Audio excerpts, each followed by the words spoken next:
Come up here. No, you're here. Oh, I'm here.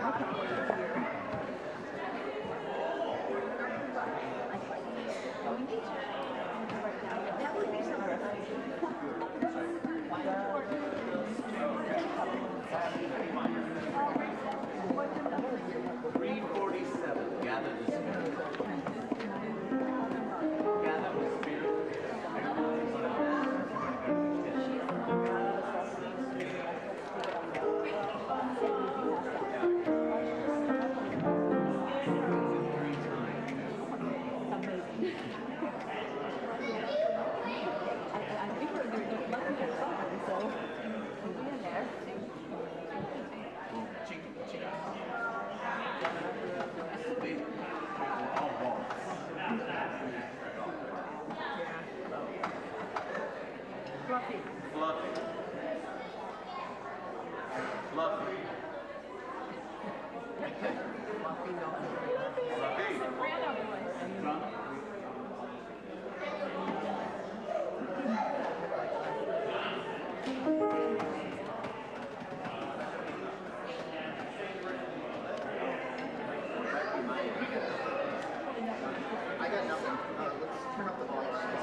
Welcome to First Unitarian Church of Orlando.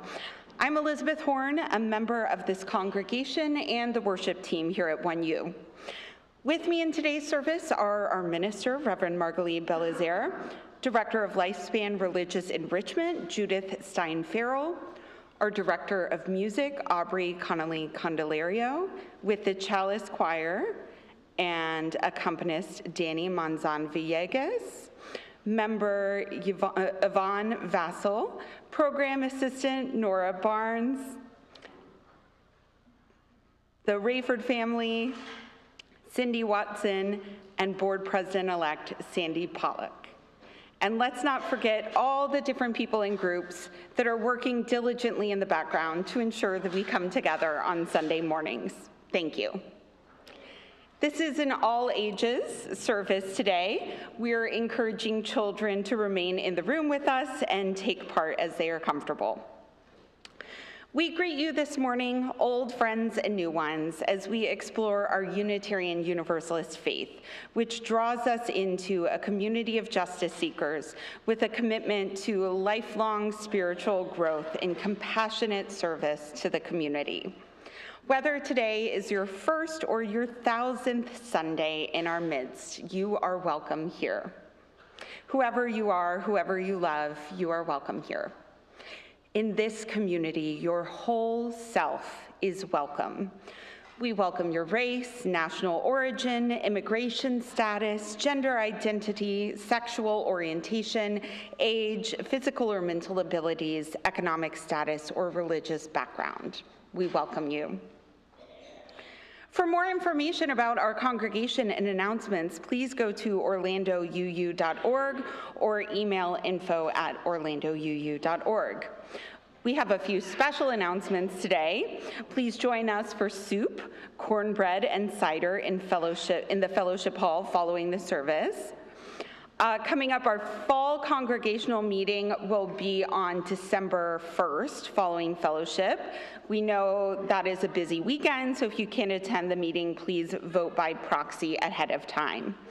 And now, Aubrey Connelly-Candelario has a brief announcement about the upcoming Milk District concert. Good morning. Please, on December 7th, Saturday night, come discover the wonder of the winter season with Orlando's Magic of Bronze Handbell Choir. This is the handbell choir that rehearses in our space. They are doing a concert for us as part of the Milk District that night. It's an entire event, though. If you're like me and the holidays need a good kickoff and you love music, this is the time to do it. From 6 to 7, the Alliance will have a special holiday boutique going. The handbells begin at 7 o'clock, and they're doing about almost a 90-minute concert in here. After that, we are moving to Gore Hall, where there will be great holiday treats, more shopping, and we're going to do a sing-along, and Danny and I prepared a few kind of end-of-the-evening special musical treats for you. It's going to be a great night, great way to start your holiday. Tickets are available, and you can see the QR code to where and go to get them. Thank you very much. All right, and now we also have a message about our upcoming 1U Winter Wonderland auction, I believe. Anyone? Do we have a rep? Oh, it's a video. The 1U auction team welcomes you to the Winter Wonderland auction on January 25th, 2025. But in order to have an auction, we need your donations. Click this button for donate an item, fill out the information. For either you or if you are soliciting a business, we would love for you to ask the places that you go to, whether it's a restaurant or a salon or a rental place. Go ahead and fill in their information here. The item title, so say for example, I'm going to donate something. I'm going to donate a dinner for 4. And perhaps I'm going to make it a little more exciting title than that, but say it's $40 per person, so I'm going to say $160 is the total. I'm going to say 2 times. I'm going to offer this twice. And in the description, you want to say what the theme is, if there is one, what you're going to serve, and also, very important, the time and date, because we find that people will bid more if they know exactly what the time and date is. If there are restrictions, put them here, additional comments for our web team here, and then just press the send button. Notice I didn't even have to log in. This should just take you a few minutes. We would love to get your donations in by December 1st. If you need until January 1st, that's okay, but we would love to start highlighting them when we open up ticket sales in December. See you at the auction. High tech, exciting, thank you. All right, so all other announcements are on the slides before and after the service and have links in the weekly update or on our website posted in the order of service, which you can access via the QR code. Thank you again for being here in person and online, and we are hoping you have a wonderful Thanksgiving holiday. Now, helping with the chalice lighting is our Rayford family. Eliza is in 1st grade and likes magic. Tiger is 4, and his favorite colors are blue and orange, and they are joined by their mom, Melinda. And their dad.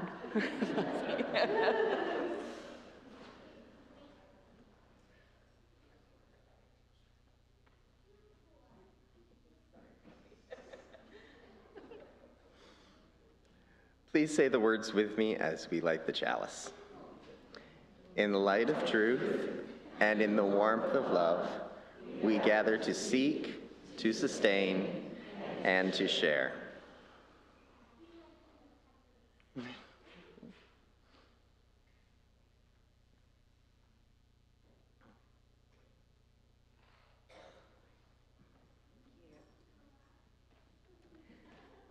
Please rise in body or in spirit and join in singing hymn number 349, We Gather Together.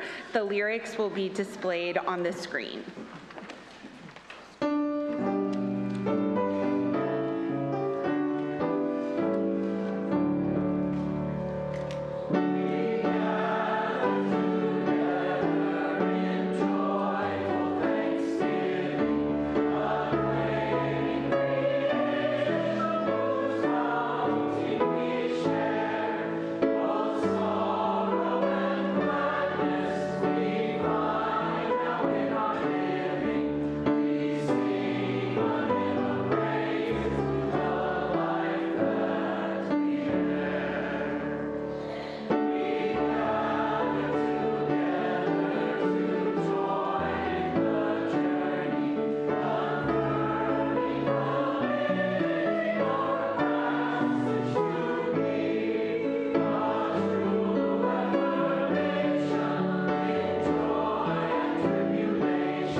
And it is so good to be with you for our Thanksgiving service.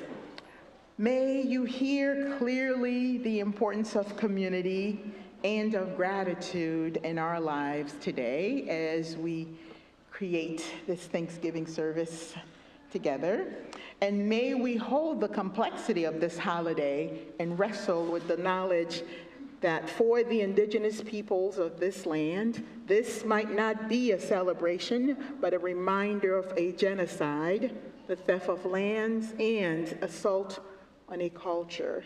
So may we have the strength and courage to hold all the complexities of this holiday. We will be sharing several stories with you today. A version of Stone Soup, yay, our yearly offering, will be one of those stories.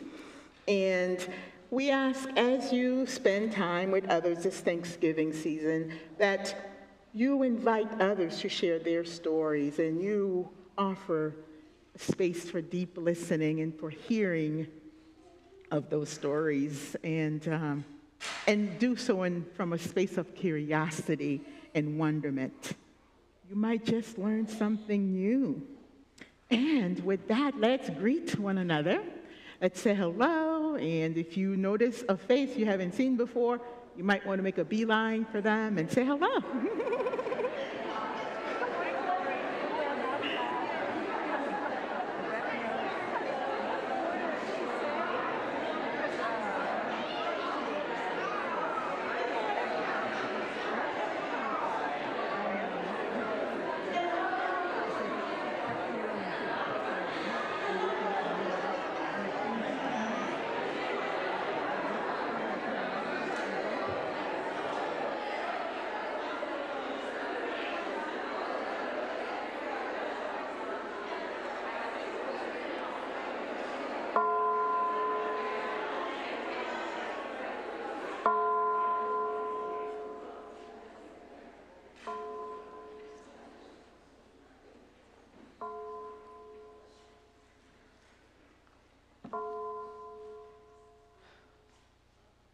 I am home, she thought in wonder.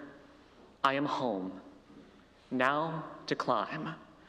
When my martial arts master first came to America, he was about my age. He traveled from South Korea with his master. They were both accomplished martial artists in their own rights. My master trained the Olympic Taekwondo team. His master held a 9th degree black belt, which is impressive considering they only award the 10th degree posthumously. They left their homes, their friends, and their lives, hoping to start over in the land of opportunity. They came to this country dreaming the same thing most immigrants do, the American dream.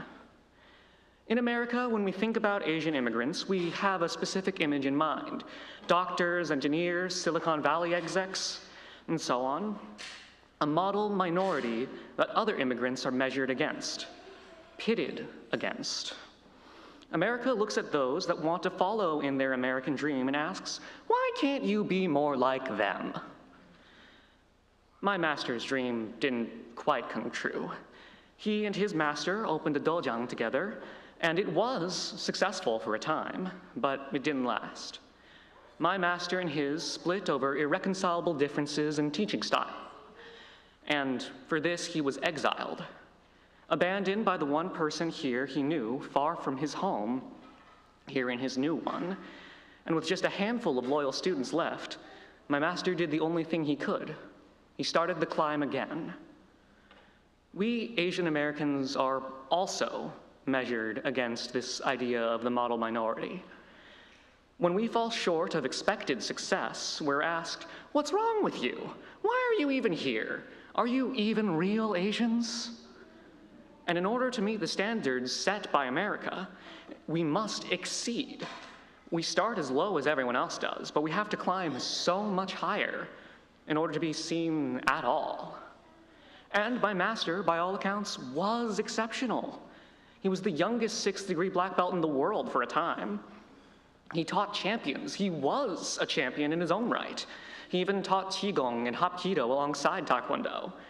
And there he was, running yoga classes in the back of a total gym. So rent that same yoga studio so he could teach his real dream, his real passion, to the couple of martial artists that shared that dream with him. And we were all immigrants too. Ronan's family owned a fruit stand. Young Jin helped teach classes when my master couldn't, between classes at the community college and working in a Chinese restaurant. Nguyen worked at a hair and nail salon. Maurice, he wasn't from Asia, but he found a home in our little studio. We all did. None of us lived up to that image of the model minority. None of us were example immigrants. Very few actually are. But we were here anyway, and we always were here. Unremembered as we were, in spite of where here often is, we were here. We were here when here was joining sea to shining sea, building the Transcontinental Railroad. We were here when here was the California Chinatown ghettos. We were here when it was the Japanese internment camps, concentration camps on American soil. We were here when here was the McCarthyist Red Scare witch hunts. And we were here, hiding in our homes, from racially motivated hate crimes, blamed for a pandemic that was killing us just as much as everyone else. And we are here. The fact that we are still here in spite of everything, in spite of how far we've had to climb in order to be seen as here at all, it has to be worth something. I think it is. I am here. My master is here. We are here. We chose to make our homes here to try and make something out of whatever here is. And that should be enough. My master is doing well these days. He's on his way to his 8th degree black belt. He has his own studio now. Maurice still trains there to this day. I don't often get to visit the studio, but I still keep that place that we made here in my heart. Sometimes home is a fruit stand, or a nail salon, or a dojo. I am home, she thought in wonder. I am home. Now to climb. Thank you.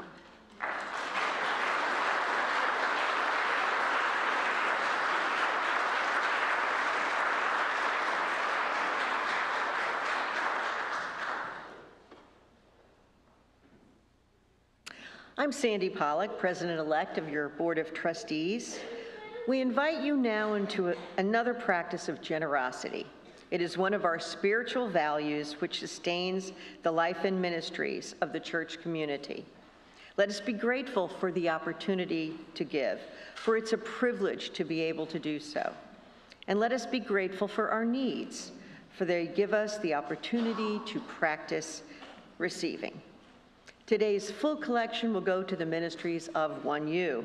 You can also donate to our Share the Plate recipient this month, Planned Parenthood. So please let us know if you donate to them. Okay, so just the other, okay. So I have been informed by someone who won't be named that the children will be helping with the collection, but they don't have their buckets. So the offering is now going to be collected, and so do have your coins ready, and raise your hand if you have any, because the children will actually come around to collect those. And you can also give online using our link. The offertory hymn this morning is called Feo. It is a piece of music from Haiti, sung in Creole, and the words say, are the story of someone going to a healer and asking for healing.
think you can go ahead and, yeah, bring it up. Well, we had a completely different, completely different image in our minds when we had when we had the kids do this. So we will work on this. It'll be much better next time. Go. Well, let us joyfully receive what's offered here today in the spirit of gratitude and fellowship and rolling with it. Thank you.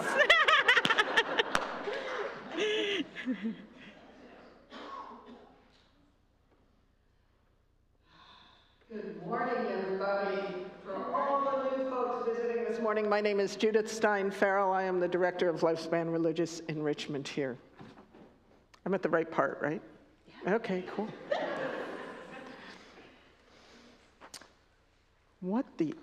So this is the stone soup part, the traditional part of our stone soup service. A summary of the traditional stone soup story goes that after a war, hungry veterans came into a poor town looking for some help and something to eat. The people of the town were having a rough harvest themselves and were reluctant, if not stingy, about sharing their meager reserves with the strangers. Feeling desperate, the soldiers devised a bit of show to coax each of the townspeople to share just a bit of what they had by offering to make their amazing soup with simply a stone and water. Of course, it would be just that much better if they had an onion. Who has an onion? Come bring it up.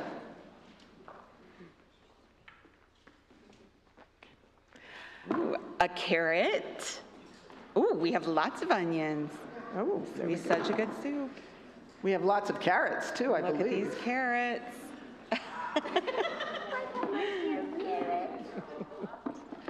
A potato. I think we have a couple of potatoes.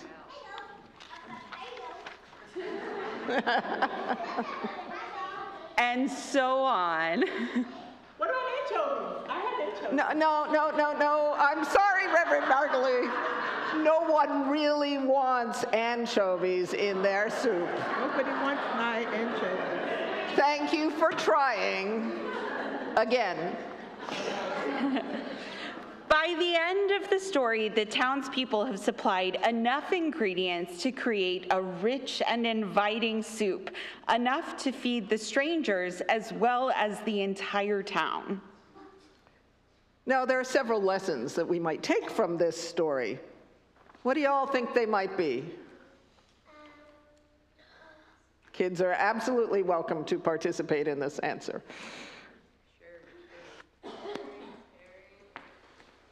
Sorry? Sharing is caring.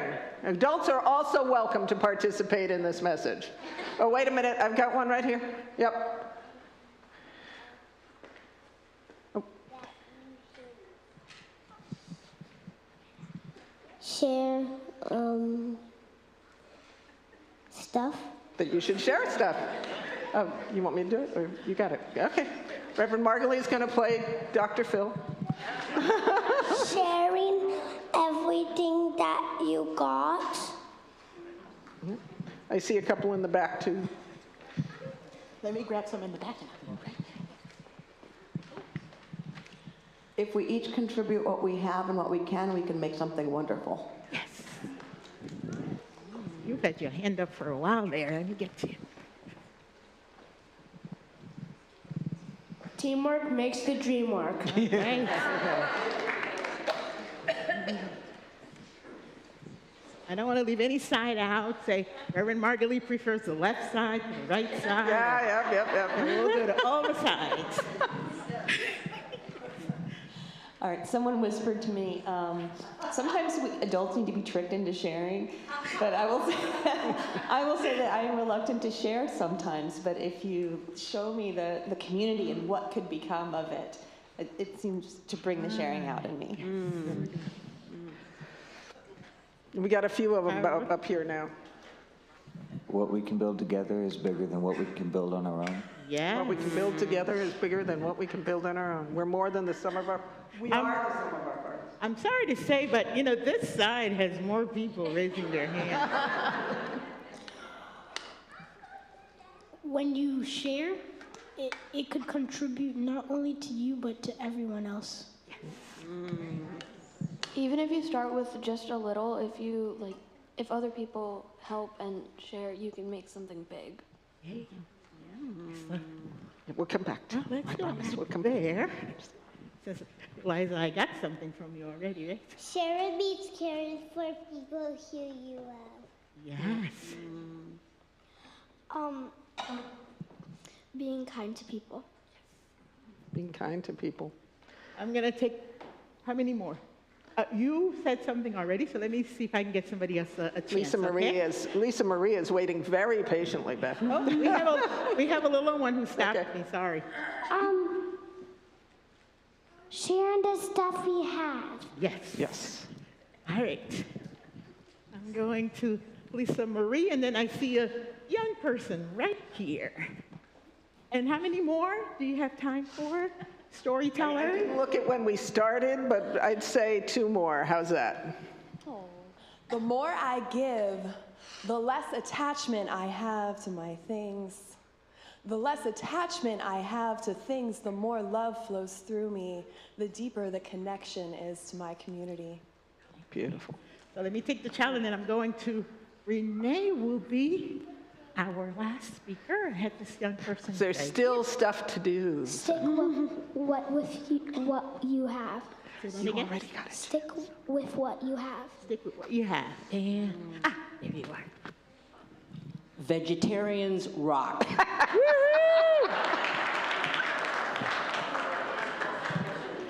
So thank you all for participating in that. This year's Stone Soup theme is that everyone has something that belongs at our country's Thanksgiving table. Everyone has something worthwhile that fills our bellies and our souls and our soup pot. So some of you got Judith's memo to bring a copy of a recipe from your family's history or cultural heritage, which you are willing to share, or you were invited to write the name of such a dish on a piece of paper as you came into the sanctuary. So we now invite you to come up and add your recipe or name of a family recipe as an offering to our stone soup pot. And you can name it out loud into the mic if you would like to. And as you come forward and add your recipe, or if you just have something in your heart, you want a recipe name you want to put up here, just 1 second, then you can come and mention that. And then as the children come up, I'd like the children's choir members to go over to the choir loft. Anybody join? Charlotte Kendall sent, while we're waiting, come on up. As we're waiting, she wrote to me, "My heritage is English and Scottish wasps." She goes, "The food I most closely link with my Vermont ancestors and family is maple syrup. Here's my favorite experience with maple syrup. It's called sugar and snow," and she gave me the ingredients, so it's going into our pot. Oh, I see Tommy. Anybody else bringing up a name of a recipe or, go ahead. Come on up.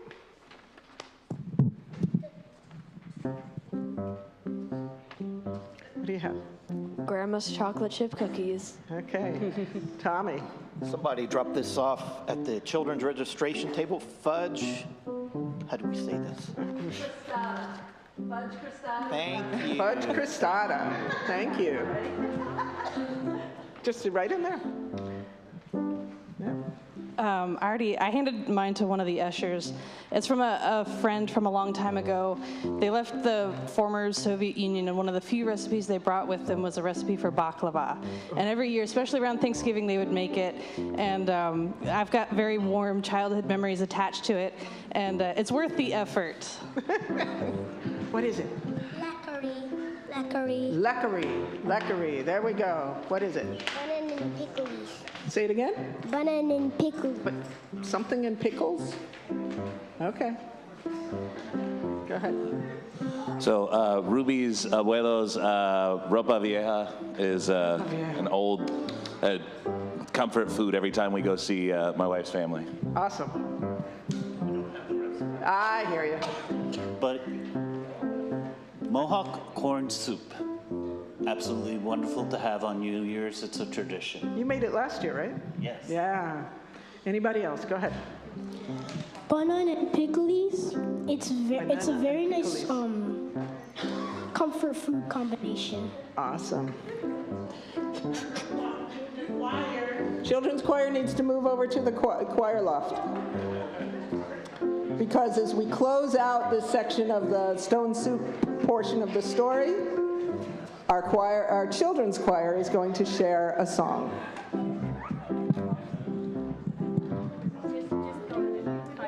It's all yours.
Voices in our ears, let us enter into the time we set aside for deep sharing of our hearts and for prayer and meditation.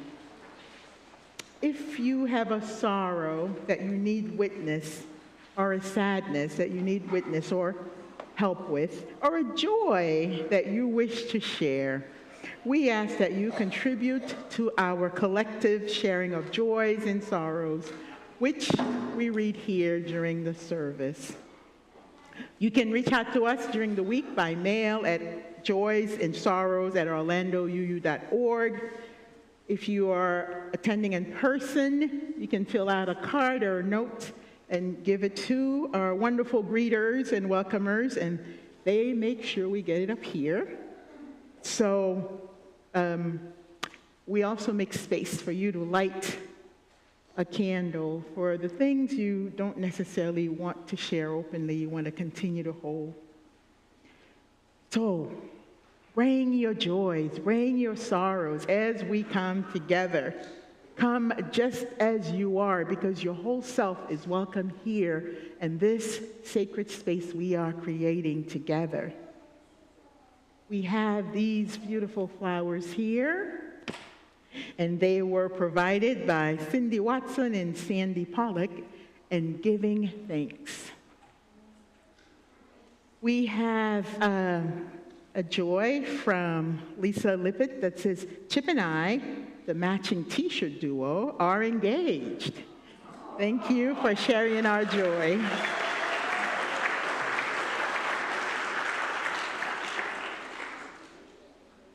We have a joy from Christine Inman that says, I was invited to speak at the Kennedy Space Center about my career in aerospace technology on October 2025. Congrats, Christine.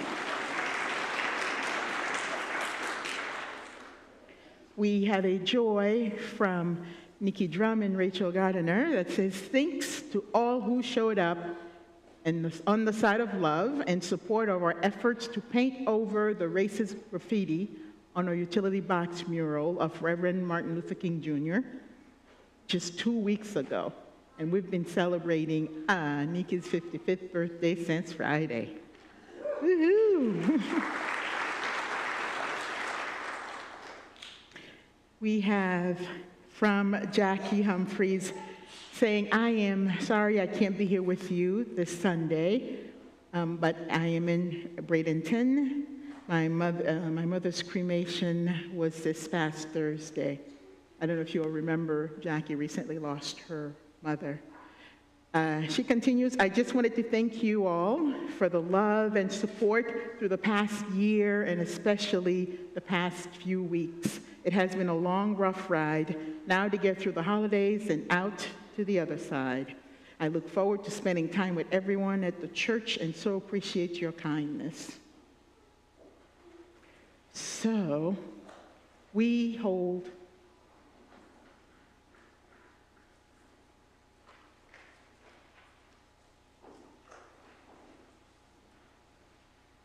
teamwork around here, as you can see. We got this note from Shirley Jensen to let us know that Ron and I celebrated our 71st wedding anniversary on November 21st. And she adds that Ron is having some medical issues, but we can still laugh and remember our wedding day. She adds, I miss all of you.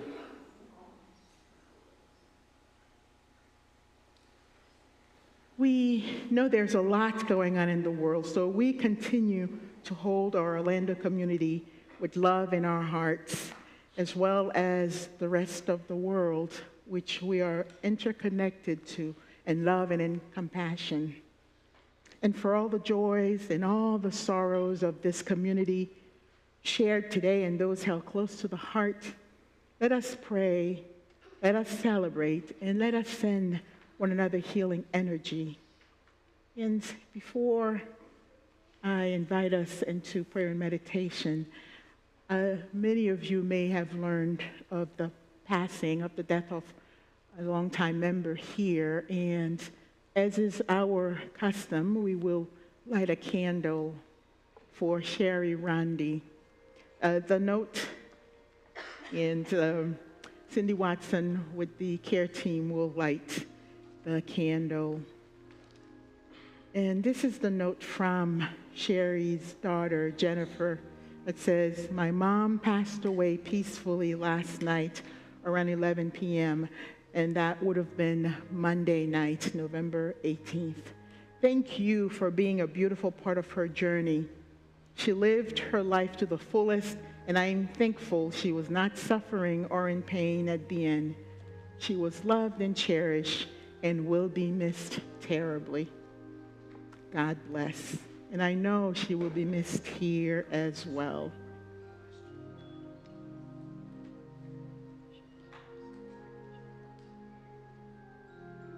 I now offer this prayer by Elena Westbrook and this sacred space to remind us to, especially at the start of the holiday season, because this is it, friends, it's downhill from here. I'm inviting you to slow down and be present. Let every moment be a prayer, every sip of tea. Let your lips move in thanksgiving. Be fully present to every stroke of the hairbrush, every cup of milk you pour for the children. Be present without judgment or regret, without plans or expectations, or even dreams. And every moment becomes a prayer. And now we invite you to come forward as you are willing and able to light a candle of thanksgiving and gratitude, of remembrance and of loving kindness or hope. We will light a first candle for those of you attending online, and we will light the last one for all the things we continue to hold on to. So for now, come forward and light your candle.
meaning of the word immigrant is an animal or plant that lives or grows in a region to which it has recently migrated.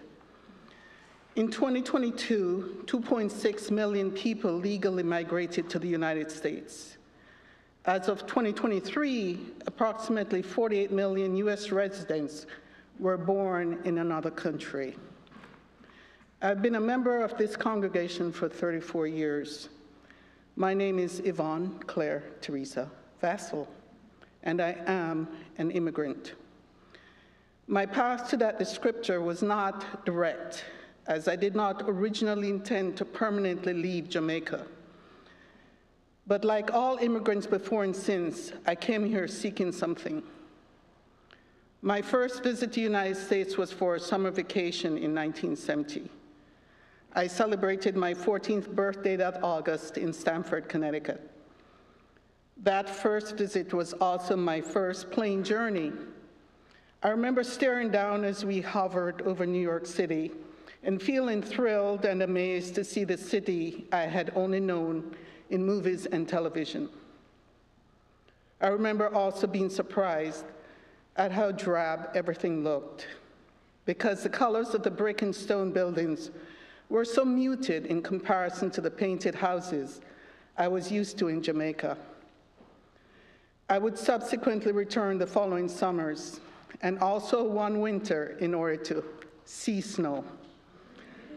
But my real introduction to life in the US came when, after completing 2 years of national service in Jamaica, I chose to attend journalism school at the University of Bridgeport in Connecticut.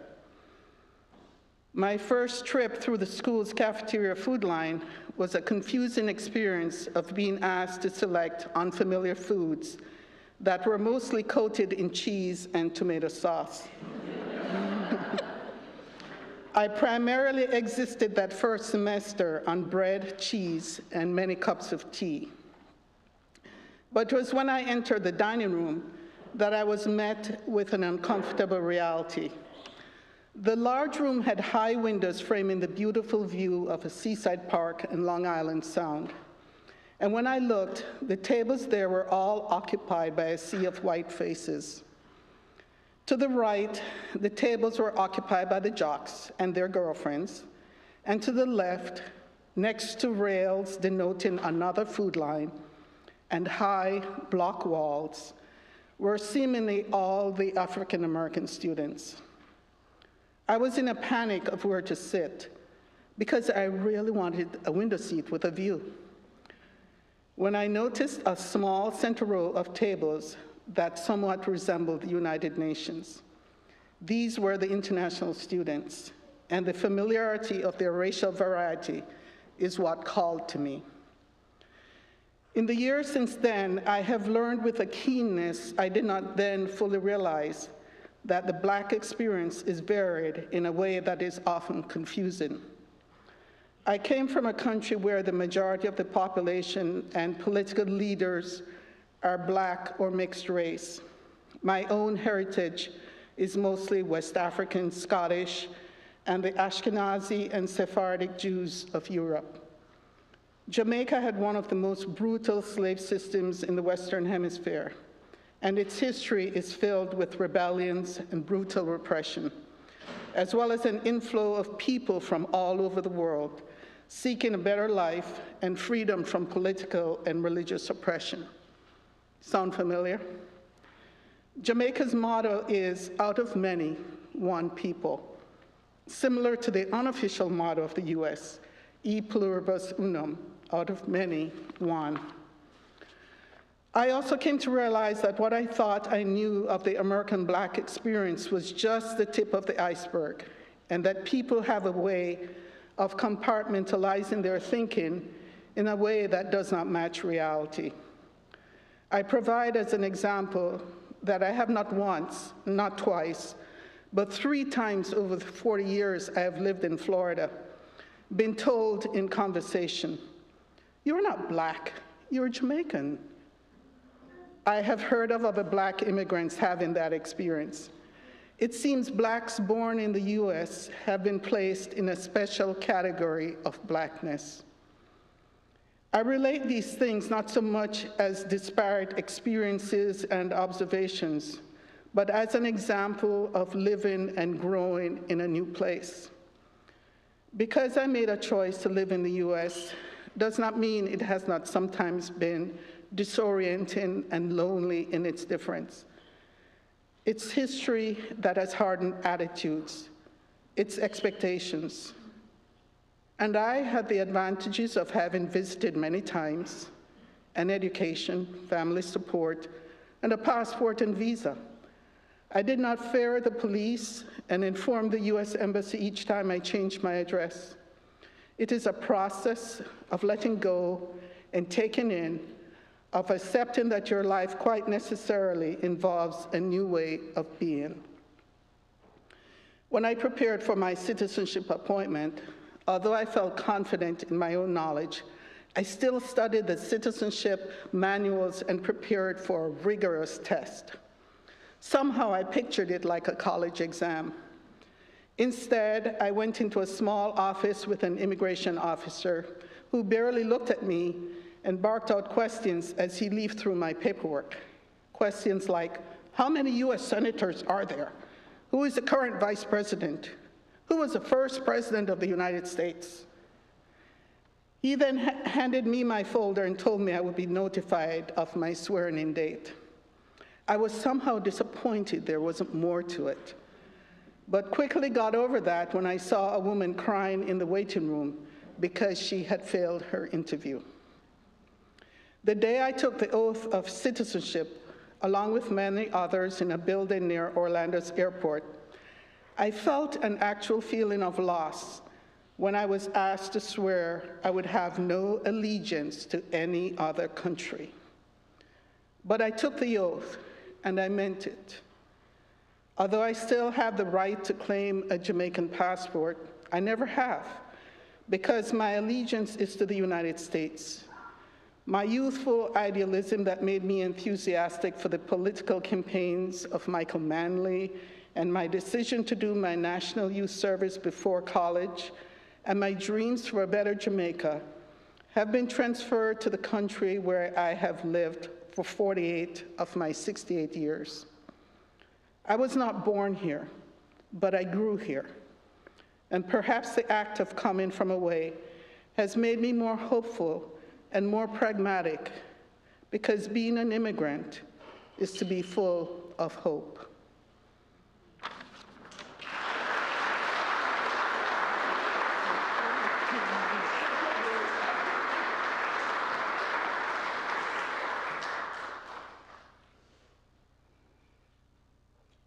As we gather this Thanksgiving Sunday, we are invited to reflect on gratitude, not just for what sustains us personally, but for what binds us together as a community and as a nation.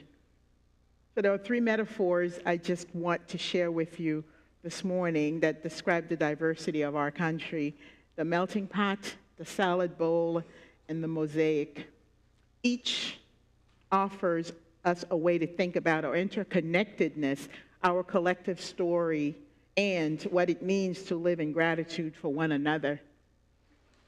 The metaphor of the melting pot dates back to the 20th century, a time when a wave of immigrants were arriving in America with dreams of freedom and opportunity. The idea behind the melting pot is that diverse people come together, shedding their individual identities to become part of a unified, homogeneous whole. While there is beauty in the idea of unity, the melting pot demands that people give up parts of themselves, their language, traditions, and sometimes even their names, to conform to a singular identity. This kind of assimilation, while well-intentioned, often erases the richness of culture, leaving behind a society that risks losing the very ingredients that make it flavorful. By contrast, right, we have the salad bowl that allows for individuality within a collective. In a salad, each ingredient retains its flavor and texture, but together they create something nourishing and delightful. The crispiness of lettuce, the tang of vinaigrette, the sweetness of a cherry tomato, they don't blend into an indistinguishable mix. Instead, they complement each other, creating a dish far greater than the sum of its parts. The salad bowl invites us to celebrate heterogeneity, to space it out, to say, acknowledging that our differences make us stronger. America as a salad bowl is a place where people of all races, religions, and cultures live together, contributing their unique stories, talents, and perspective. This model challenges us to be authentic, to show up as our true selves, and to honor one another for who we are. And then there's the mosaic, a powerful image of interconnectedness. A mosaic is made of many individual tiles, each one different in color, shape, size. Alone, a tile might seem insignificant, but placed together with care and intention, those pieces create something breathtaking, a work of art that tells a collective story. The mosaic asks us to go beyond coexistence. It challenges us to collaborate, to see how our lives and destinies are linked. When one tile is missing or broken, the mosaic's beauty is diminished. Each piece matters, and each has a role in the bigger picture. As you use, we honor the interdependent web of all existence with reverence for the great web of life and with humility and gratitude. We acknowledge our place in it.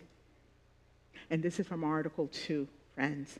This Thanksgiving, let us give thanks for the web itself, for the ways we are bound to one another through our shared hopes, struggles, and triumphs. Let us give thanks for those who have come before us, carrying their cultures and traditions into this land. Let us give thanks for those who continue to enrich our communities with their talents and dreams. And let us commit to honoring one another by not asking others to melt away who they are, but by celebrating the rich flavor of the salad bowl and the intricate beauty of the mosaic.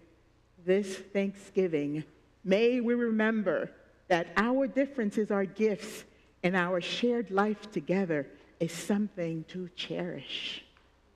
May we be so blessed. And now, please join me in singing our closing hymn, Gather the Spirit. Let's just sing one verse of this day.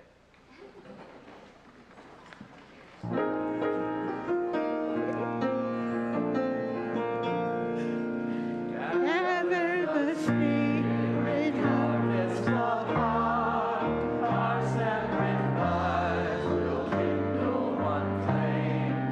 Witness the mystery of this hour, what trials in this life appear all the same. Gather in peace, gather in thanks, gather in sympathy now and then, gather in hope, compassion and strength, gather to celebrate once again.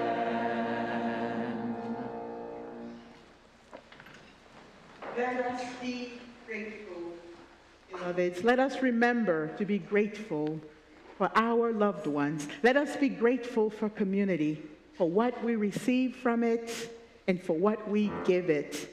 Let us rejoice in it. Beloveds, worship has ended, and now the service truly begins. And the call to action today is a couple of questions that I'm asking you to reflect on during the holiday season. One is pick whichever one resonates with you. How can we honor the sacrifices of those who melted in the pot, those who were asked to shed away their cultures, whatever gift they brought with them? And also, if you would also reflect on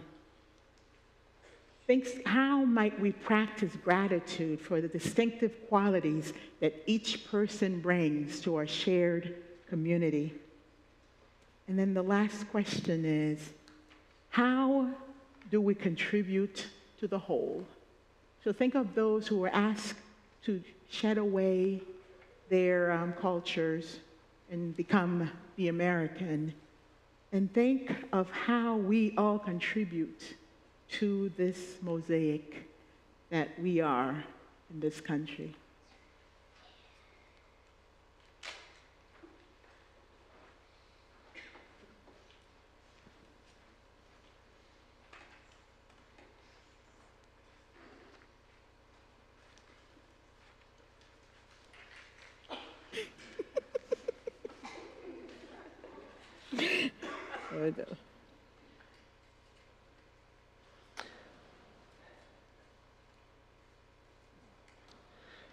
Please say these words with me as we extinguish this flame. We extinguish this flame, but not the light of truth, the warmth of community, or the fire of commitment. These we carry in our hearts until we are together again.